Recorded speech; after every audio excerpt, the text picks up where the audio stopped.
So welcome to Financial Wellness While Abroad. This is the first one in this year's series of our Get Savvy webinar. So we're really excited to kick it off early this year here in August. I'd like to introduce myself. I'm Kathy Sweedler from University of Illinois Extension. I teach personal finance in a variety of different locations and modes. So sometimes I'm in person and other times I'm on a webinar like today. And while I work out of the Champaign, Ford, Iroquois, and Vermilion counties mostly, I'm also do some programming around the state.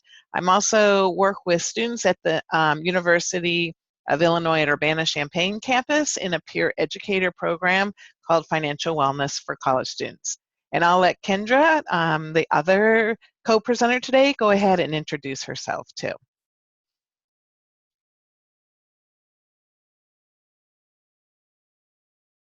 Kendra, you may need to unmute yourself. There we go. Sorry, guys. Thank you so much, Kathy. My name is Kendra Nalubega, and I am the support specialist at our university here at Illinois, but we also work with the University of Illinois Springfield and Chicago. So usually what we do is we hold a wide range of programs. We do one-on-one facilitation. So if you're interested in that, we'll share links at the end of the page. At the end of the presentation, you can reach out to us to do one-on-one meetings on budgeting and other wide range of topics.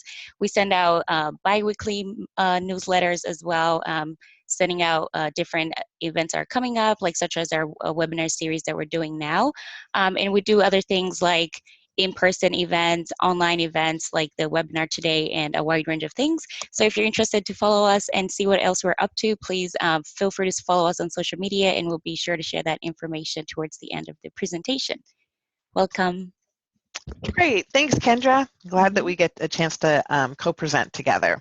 So what we're going to be doing today is going on over a lot of different information that we hope will help you prepare yourself for going on study abroad and to kind of think about what you need to do in order to prepare. And this is going to be interactive, so we would like to get feedback from you throughout the webinar.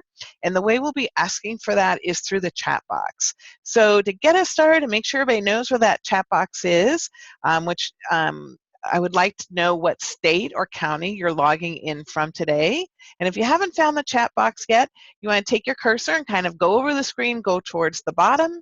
If you kind of just hover there, you're going to see that it says chat. You can click on that and then go ahead and put in, where are you? And let's see where we're hearing from people today. We're not going to be doing video, so you don't have to turn that on, but we would really like to have your input in the chat box. So where are you sitting today? Or maybe standing. So remember, the chat box is on the lower bottom, and you can take a look and find it there. Okay, so it looks like right now we're seeing mostly people from the Champaign-Urbana area. Sometimes we also have people logging in from all around the state, and even sometimes nationwide and into the other places in the world like Canada and things. So this is wonderful to have everybody joining in on this. All right, let's move on now to talk about what we're going to talk about and how it's going to look. And if you're just coming in, that's great, welcome, and we're just getting started here. Great, somebody from Arizona. I knew we could get people from out of state. All right, so what we want to do today is talk about, study abroad and how to create a smart study abroad plan. We're going to do quite a bit of talking about costs that are associated with study abroad and how you might explore those to find out what the costs would be for you in your situation. We're going to also be looking at ways to pay for those costs, because we need to figure that out before we start going to all these amazing places around the world. And then we're going to be talking about what kind of tools you want to use to be working with while you are abroad. And we'll talk a little bit also about how to mitigate your risk and avoid fraud in a host country. So I know that a lot of people are joining us today that have different experiences and different expertise. So remember, we're going to use that chat to really get that kind of be able to pull from everybody as well. So, all right, and it looks like we have Mike Nelson joining us from the U of I Study Abroad office in Champaign. That's wonderful, Mike. We appreciate it. And if you can put your comments to everyone when you've got feedback, that'll really help everybody to see what's going on.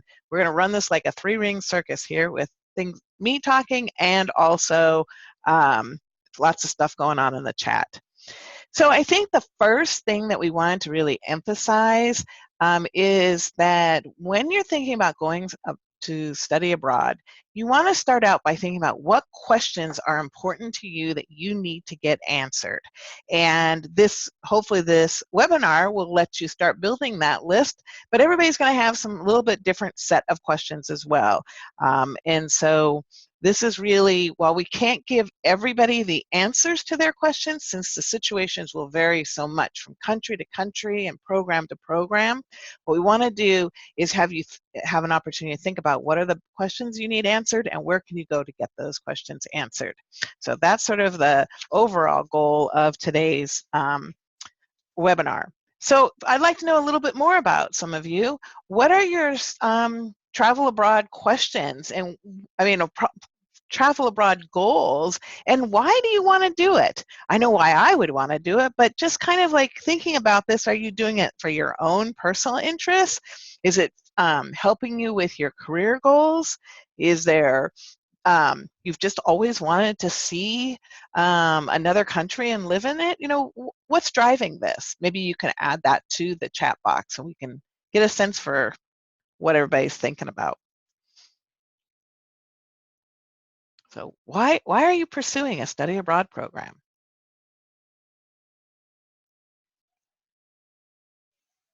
While you're thinking about that one, it looks like we're really gonna be waiting for these responses. So, and if you're not going to study abroad, why would you? So Kendra says she would love to learn a new language. I think that would be a great goal, but I think it would also be one of the challenges of study abroad. Brooke's saying that she hasn't had the chance to do it, but it seems like both an exciting thing and sort of a safe, structured way to do it as well. Good point. And if you could go abroad, where would you want to go? What would be your dream spot? Okay, and Mike says develop intercultural communication skills, problem solving skills, and teamwork skills. So many opportunities when you go abroad to develop different skills and to see the different things that different people do. So thinking about where you might like to go, sometimes we might have in our minds that it would be nice to go abroad, but you don't have a really great sense of where would be the best place to go. And if you, maybe that's one of the first steps is to think about what do you need to explore and where would you find that information. So one of the places that you could look for information that is the international travel information from the US State Department. That has a lot of good information about different countries. Could also talk to other people that you know that have lived abroad or traveled abroad. And thank you everybody that is putting in the chat box all these different places. Learning languages, working towards finishing the major, these are all really just the adventure of it, I think. Also, I would agree with that. Okay, so had a chance to kind of start thinking about where will you go. Next question I'd like to ask you is if you've already identified a study abroad program that you're going to be participating in, how long is your program? Sometimes going abroad is really just 3 weeks or less, maybe over winter break, but it could be longer. And if you haven't identified your program, what would be the ideal amount of time in your mind? What would you like to do if you had that choice and you haven't already locked it in?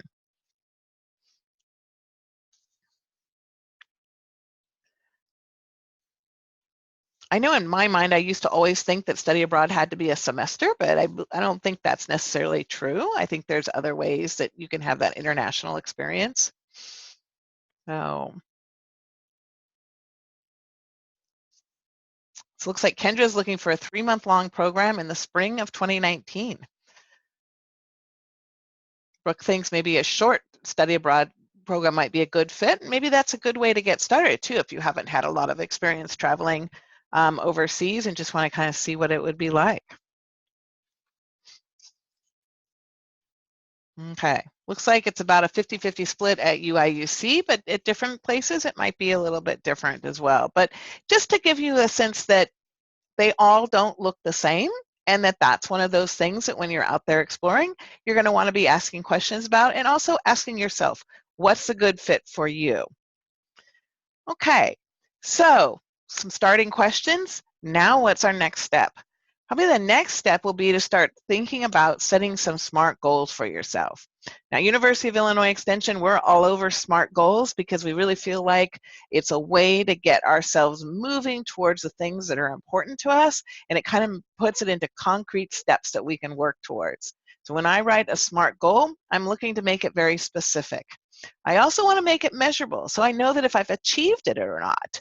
And that might involve saving up a certain amount of money or getting something accomplished.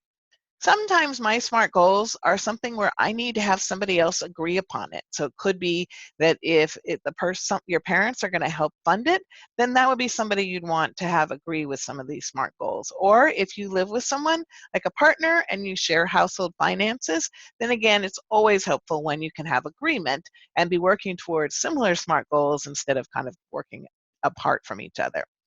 We also want to know if they're realistic, and I'll come back to that. Whoops, looks like my slides are moving. Okay, thank you.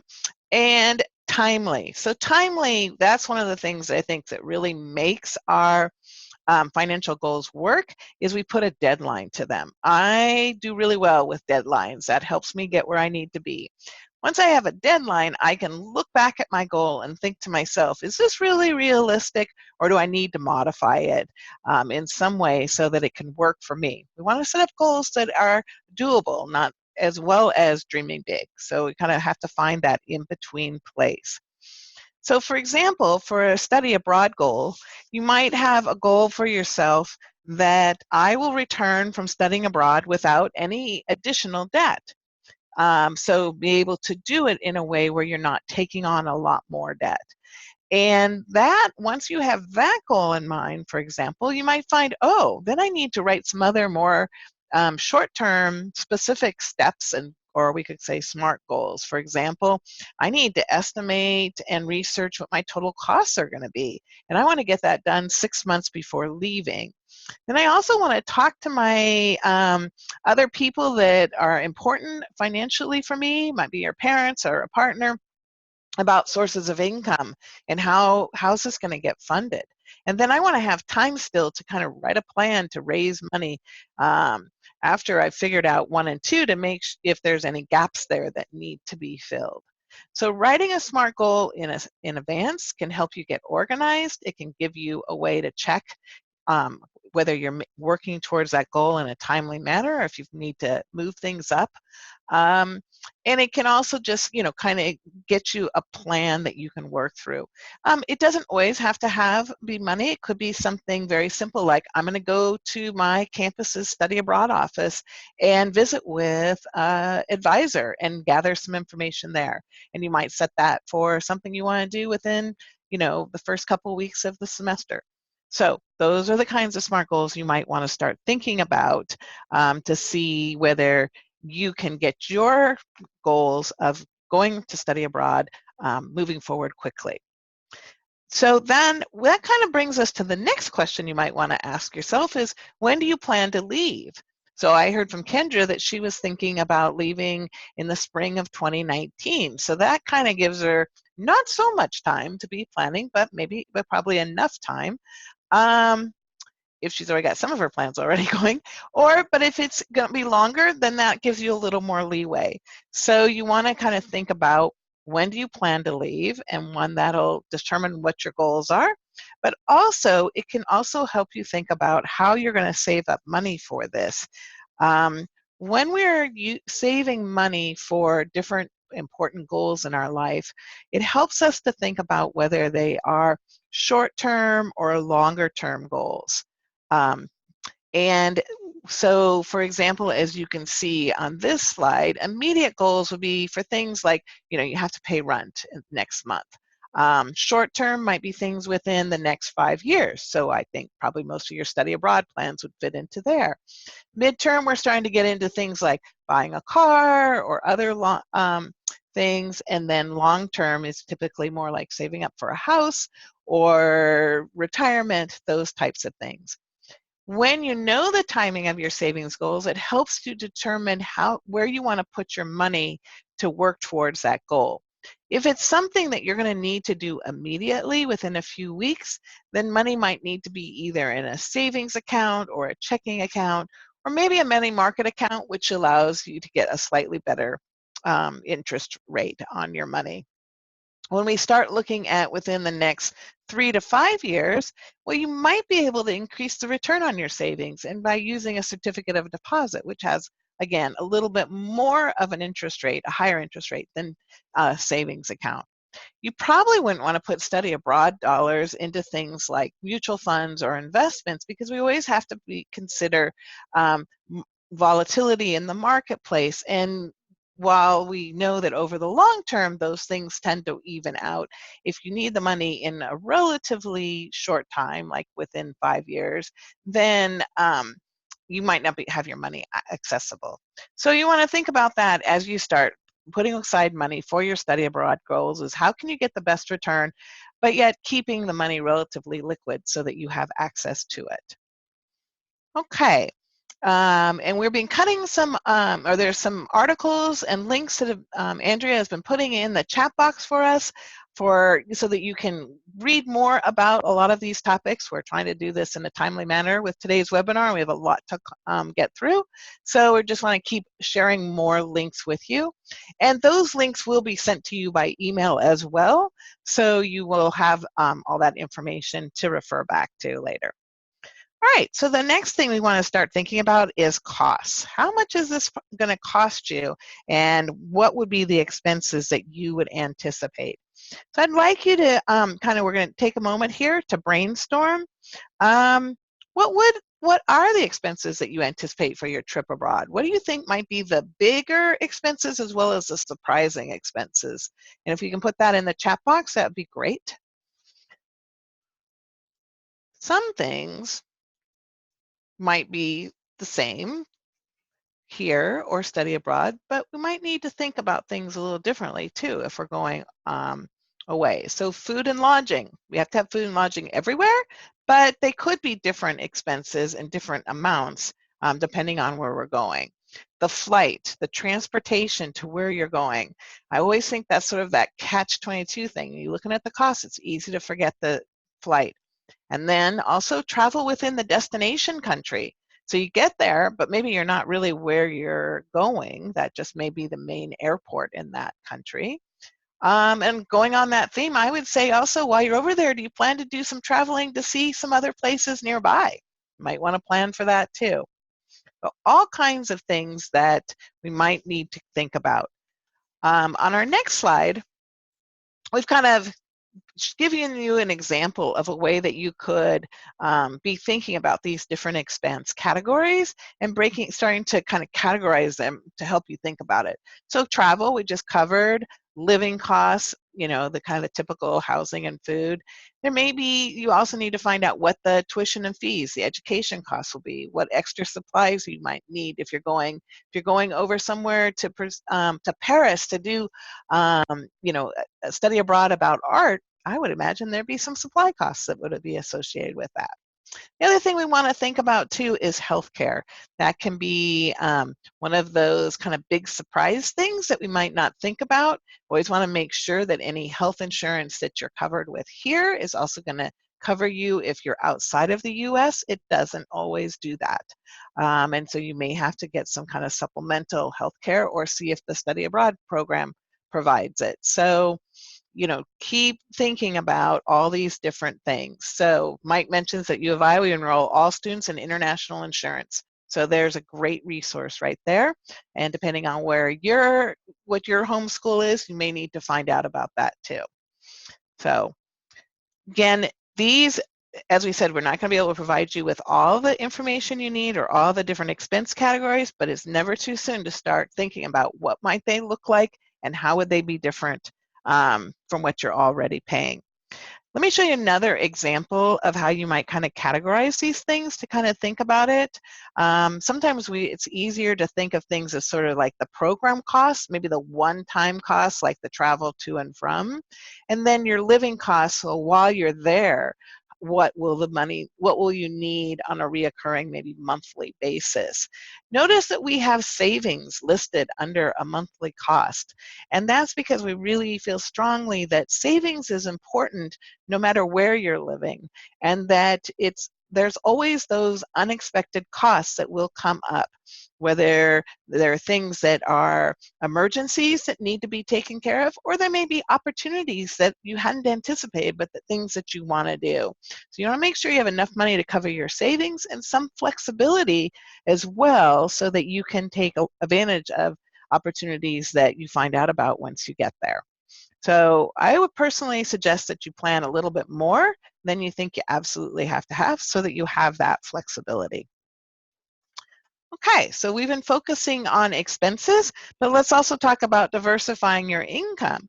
There's more than one way to get money to go overseas, and now's a great time to start thinking about it. Maybe this holiday season, you want to let your relatives know that you're trying to save up for this, and they might like to help support that with gifts. Applying for scholarships is really a great idea. So don't forget the idea about diversifying your income while you're planning for your study abroad event. So I'm going to go ahead now and turn this over to Kendra, who will be talking a little bit more about building that spending plan. Awesome. Thank you so much, Kathy. That was a lot of great information. So we're going to talk about spending plan, aka budgeting for your trip, which also everything we talk about here, you can transfer it to just your daily budgeting, and you can keep up that habit as well. So when you're planning, your plan needs to be at least 3 things that I'm going to focus on today. We talked about our SMART plans and how and what the SMART stands for. But in order for a budget to work for you, it needs to be designed to help you reach your goals. So goal-oriented plans are easy to execute because you have a list of things that you're trying to do, and you can check off one thing as you go. And secondly, you want it to be flexible. And flexibility just allows you to care for unexpected expenses, whether fun opportunities or things that you didn't know about, or other necessary expenses such as repair costs. And this allows you to later on also review your budgeting plan in case plans change, or if something surprising comes up, then you have that flexibility to move things around and make sure that it works for you. And then the last thing, you want to format it in ways that allow you to review it regularly. So if you're a person who likes to use like paper and pen or other ways to write down your goals, a lot of people might like to look into like electrical tools to use. So make sure that whatever plan you're using allows you to format it, and later on you can go back and review it, because depending on how long you're going to be studying, or how long your program is, or how much money you're planning to spread out, at least having that, having things organized in a way that you can either organize it weekly, monthly, or if you want to do it daily as well. So that gives you that ability to also tie into the flexibility as well as the format, allowing you to be able to do that. And then for the next slide, so the 3 basics of budgeting, you always want to make sure you know what your needs are, and that way you allow yourself to be to prioritize. So you want to make sure you know your needs and wants. When you're planning, so for your trip budget, keep in mind that you want to take care of what your needs are first and foremost. And then if you have leftover money, if you want to treat yourself, then you can go ahead and look into wants. For a budgeting with spending plan, it can help you keep your expenses under control so that you don't end up spending more money than you have. So in this specific case, this is just money that you planned for the trip.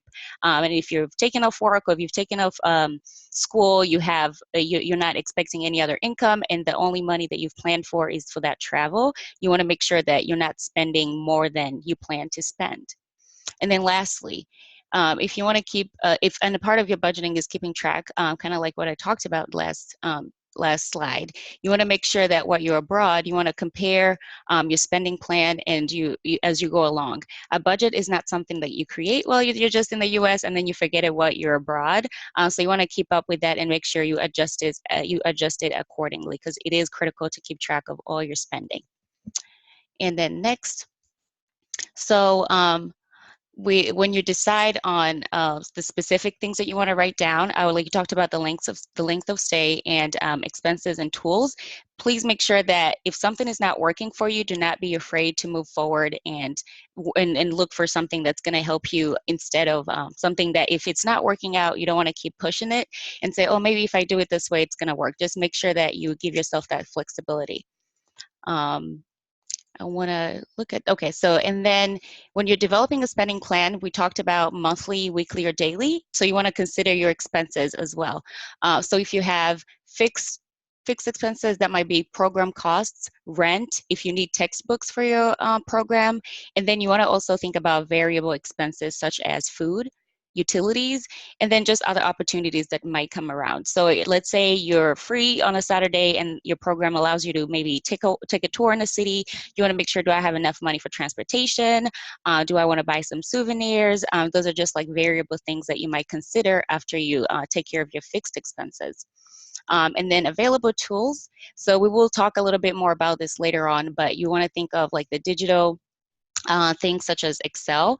A lot of people, not a lot of people, but some people find Excel easier. You can do it online.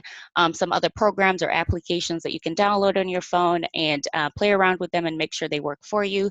And then also the good old pen and paper, which I still use sometimes because even research shows when you write goals down, it's more, you're going to accomplish them better. At least you'll be accountable looking at your goals and making sure you're checking them off. You're more likely to accomplish them if you write them down. And next slide. So here's just a little puzzle to kind of give you a way to think about your spending plan. So once you identify your priorities first, you are then able to seek other appropriate resources that you need in order to make your spending plan work out for you. And then you want to set your goals and make sure that this enables you to follow specific steps to accomplish your goals while you're tracking them. If you don't plan them or if you don't write them down in order, it's kind of hard for you to go in order and track them down. But doing this allows you to do that very seamlessly. And then last but not least, like I mentioned earlier, do not be afraid to reprioritize if need be. So it's kind of like a circle around. You identify your priorities and make sure you have the resources that will support you to do that. And then set your SMART goals and keep track of them. And as you go along, if something doesn't work out for you, feel free to change it and make sure that you're in a good position while you're away and also when you come back from home. And so here a little bit more of the tracking tools and just to give you a little background on envelope budgeting. So this is more like an old school method of budgeting, but you can have like different envelopes for different categories of spending. And then you can put enough cash in those envelopes to make sure that it covers you to spend that month or day or even that week that you're traveling, the different weeks that you're traveling. And it's like once you're out of cash and you're done spending with that category, you're done for the month. So that's the money you had budgeted for that specific category and it's over. So you know you've either reached your budget or and if it didn't work out, you make sure the next time you plan better so that your spending works out as you planned ahead. And we know from research that it's more difficult to spend cash than to use plastic cards because you can actually see your money leaving your hand. So this might be a good method for you to just keep in mind when you're traveling abroad. And then there's an electric version of this app. It's called Good Budget, where you can set your spending limits electronically, and then you can manually record your purchase amounts and apps as you spend throughout the month. And this would probably be a safer way of like setting your spending limits than carrying your whole spending budget around with cash every month, because you don't want to walk around with too much cash and lose it. And unfortunately, you don't want to go through that situation. And then spreadsheets and other electronic methods can be also very helpful. So there's plenty of apps and other programs that you can look into, and you can just download like Excel templates. Like in one from the University of Illinois Extensions, the Financial Wellness has one on their website if you want to look at that. And then there's also paper pencil budgeting like we talked about. And if you're not familiar with the concept of checking register or balancing your checkbook, this is just another method of like physically writing down your goals. And then you can also compare it to your statements at the end of the month and make sure that everything adds up. And this is a good way to also check if you were out and like something happened to your account or you spent on something or you don't remember spending on something, you can double check with your bank and say, oh, I don't remember making this purchase or something like that. So that kind of allows you to just double check your statements and make sure you also track any unusual spending or something that you're not sure you did. And then also make sure that if this doesn't work for you, we're going to be putting some other resources on here in the chat. So feel free to just explore some other things that you can use. I'm a huge app user. I use a lot of electronic wise, but at the same time, I like planning stuff and writing it down because I have multiple ways to double check that I'm getting stuff done and I'm keeping up with my spending plan.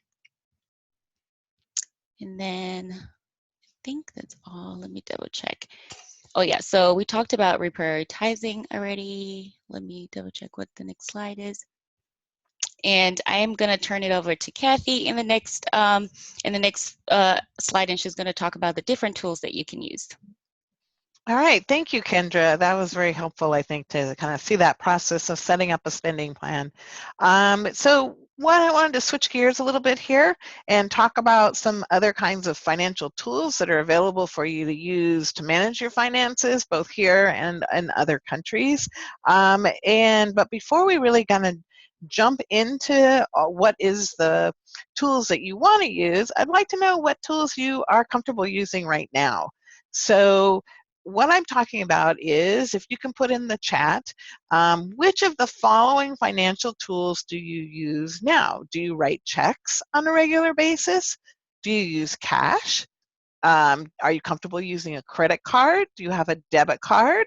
Or do you like to do mobile wallets? And you can add more than one in the chat box, as I think probably most people do use more than one of these at a time. So what do you like to use? Okay, let's see. I'm not seeing mobile wallet, but I'm seeing credit mostly, or a variety of things, debit cards. Okay, so all right, lots of great things that you're already using. So then kind of the next question we have for you is, I'm thinking about where you want to go for your study abroad. Which of the following financial tools do you think you'll use there? Is it going to be different, or is it going to be the same? Okay, some people do use mobile wallet, but in the form of like a Starbucks app or Apple Pay. I missed that piece earlier, but would you be able to use that where you're going? Credit cards maybe overseas? What else? Maybe not mobile wallet. One of the things we have to be aware of is that we get really used to using what works in our country, in our community even. You might be a little more challenged to use mobile wallet apps in certain places in our country. But some of these may not work as well in other countries. Mike says he studied in Sweden for 2 years and it was very credit card friendly, but not every place is. Some places are still working very much on a currency or cash system. Your check from Paxton, Illinois, a bank in Paxton, Illinois, might not go over as well in Paris as it does in Champaign-Urbana, if you're still writing checks. So just have to kind of think about that.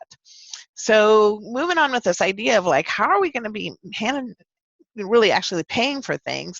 Don't forget that a dollar that we know as a US dollar may not be the dollar, and most likely won't be the dollar that you're using when you're in another country. So it's always really fun to see other countries' currency, their coins and their bills, but we have to remember that they have their own currency, and the value of it relative to the US dollar changes depending on the world economies. And so these are just some examples of other things like the New Zealand dollar, the euro, the British pound.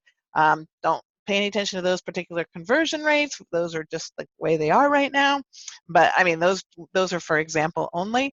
But we do have to think about these things when we're out shopping in the other countries, because you might see that number and think it means the US dollar, but it really means a New Zealand dollar. So the exchange rates can change. They do change. They change daily by a little bit. So something to keep in mind.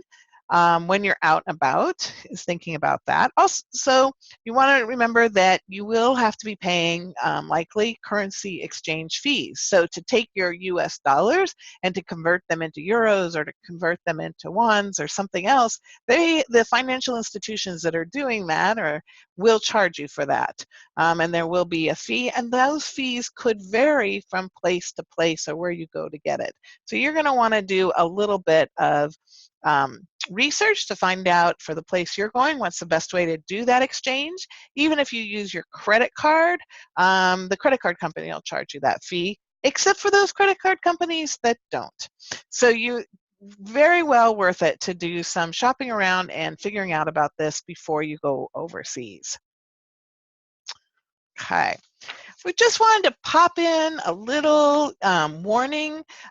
There is fraud everywhere in the world. So it's not that going overseas is necessarily going to put you at a higher risk, except that you're not going to be as used to that place. And so you want to be extra specially careful about your surroundings.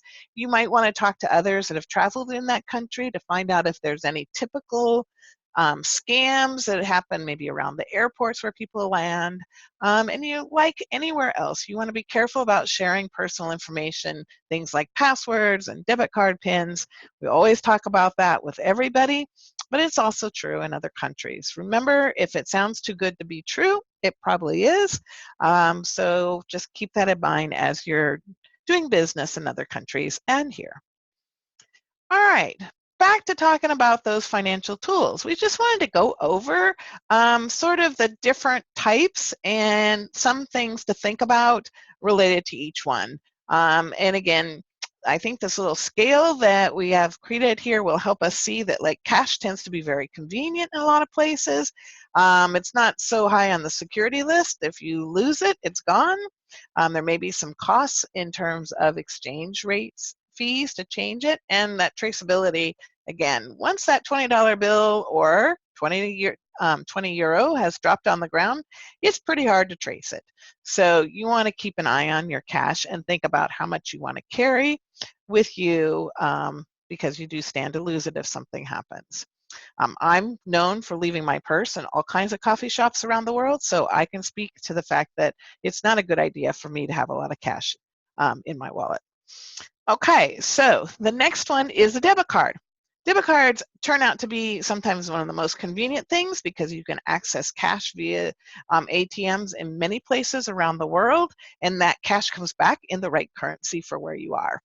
And you may want to, but you may want to keep in mind that it would be a good idea to let your financial institution know before you leave the country so they don't freeze your card when all of a sudden you're using it, in South Africa. So keep that in mind as you're out there, that you need to communicate with your financial institutions before you go.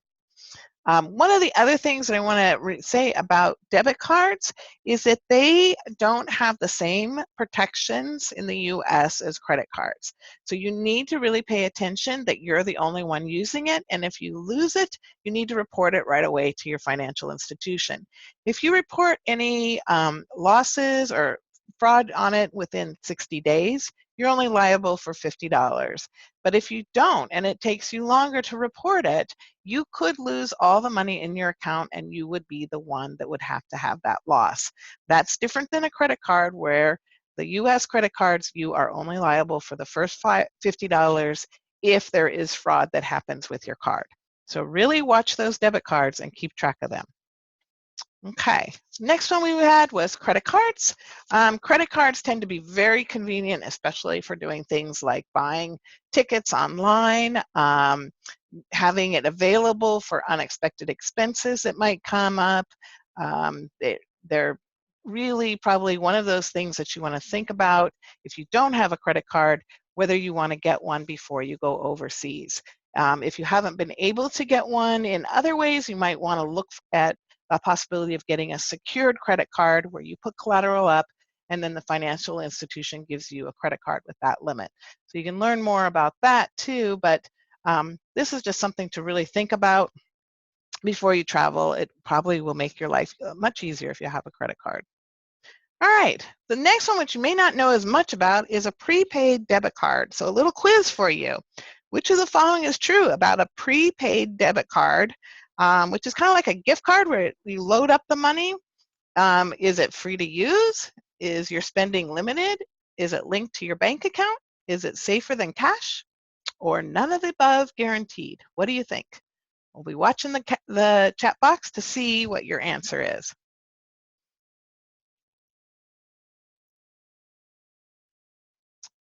One of the reasons we bring this up is I hear a lot of people who are planning on going overseas talking about carrying all their currency, all their support financially with a prepaid debit card. So I think it's really good for us to understand the pros and cons of this one. So people are guessing E, none of the above guaranteed. And that is the right answer. So prepaid debit cards really vary. And so you have to read the fine print. It's absolutely essential. They're like I said, they're a gift card, and they can be preloaded with money. We can go ahead and move to the next slide, please. But again, so they can be preloaded with money, and they're not necessarily linked to your bank account, but you can use them like a debit card where the money just comes out. You can use it anywhere you could use a debit card. You could use one of these prepaid cards. So they can be very convenient in that sense, and they are widely used around the world. But you got to look at the situation and make sure you know what the transaction fees are, what other fees there might be. You also want to read it very carefully to see what happens if you lose it. Some of them, if you lose it, there's a way to notify the company and to lock it down and you get your money back. And with others, there isn't so much. So you really do want to pay attention to that. And some of them, you may think that because it's preloaded, you can only spend what's on that card. But again, that's not true in all situations. And if you overspend, there will definitely be fees. So think about this, look into it, and see what works out best for you. It may be with all these different tools that we're talking about, you don't want just one, but there may be multiple ones that work best for you and in the country that you're going to. The last tool that we wanted to talk about was wire transfers. This is where money is just sent electronically to another location, and then either it can be used to pay tuition or somebody can pick up that money. Again, there's some real good advantages to these, and as it is a way to move money around, but there are, again, some things to keep in mind. You want to make sure you understand the costs. You want to make sure that you know where that money is going. If you're using it for a large payment, like to pay tuition, check with the school that you're going to see if they have a preferred wire transfer service, so you really have a little bit more confidence that that money is going exactly where you're saying. We put some links in the chat box about this so that you could learn more about it in depth if this is something you're thinking about doing. Oops, one more I forgot. Traveler's checks. Traveler's checks used to be the way everybody traveled. You would get a check that was essentially, you would put the money in, somebody at the financial institution gave you a traveler's check, you could take it to another country and cash it. So that way you didn't have to deal with trying to explain that this was a bank in Paxton, Illinois. And not to pick on Paxton, but it's small. But they're not so common anymore, and you may find that it's difficult to cash them in many countries, as well as there being fees. So again, one of the ways to think about finding out, will this be something you can use easily in the place you're going? But it is one of the pros of it, it's a safer way to carry the money than cash, because again, you can report back and have them cancel that if there's a problem. All right, so what we've kind of pointed out, I think, overall here is that there's lots of different tools that you can use to keep track of your expenses and a lot of different tools you can use to spend. So you may need to really ask questions from people who have traveled in the same place that you are going to find out what might be the most convenient, and then think about what would also be safe for you. All right, I'm going to go ahead now and turn this back over to Kendra and let her kind of pull it together for us. Awesome. Thank you so much, Kathy. So moving on to the last parts of our webinar, I just wanted to kind of debrief everything that we talked about. But before we do that, I would like to ask you guys one question. Since we can't cover everything about studying abroad in this workshop, who else do you think you can talk to about study abroad? If you can brainstorm some things in the chat, and then I'll be following up in the next slide to kind of show you where else to go and different things that you can do to get more information on studying abroad. If you've ever started looking for resources, or if you've gone somewhere, could you share in the chat where you found some information on study abroad? Talking to friends is one way, especially if they've been through the experience, they can explain to you what they did. That's a good way to start brainstorming and thinking about studying abroad. Thank you, Brooke. Anybody else? Academic advisors, awesome. That's for sure. I remember talking to my linguistic advisor, which was a good resource for people who are interested in languages. I was able to get some information there. Yes. Thank you, Kathy. Yes, very true. And Kathy said advisors at school, including those in the study abroad offices and faculty who've traveled. Awesome. Thank you guys for sharing. And if we can move on to the next slide. So the next slide kind of shows you study abroad office, like we brainstormed in our chat, advisors, other students, great example. So friends who've studied abroad and can give you an idea of what they did, of what they went through. Financial aid is a good resource to reach out to, because you don't know how your package might change depending on when you're going to study in the year. Cultural departments as well, and also international student programs and other professors, like we brainstormed in the chat. Thank you guys. That was an awesome brainstorming activity. So next we have different things to think about.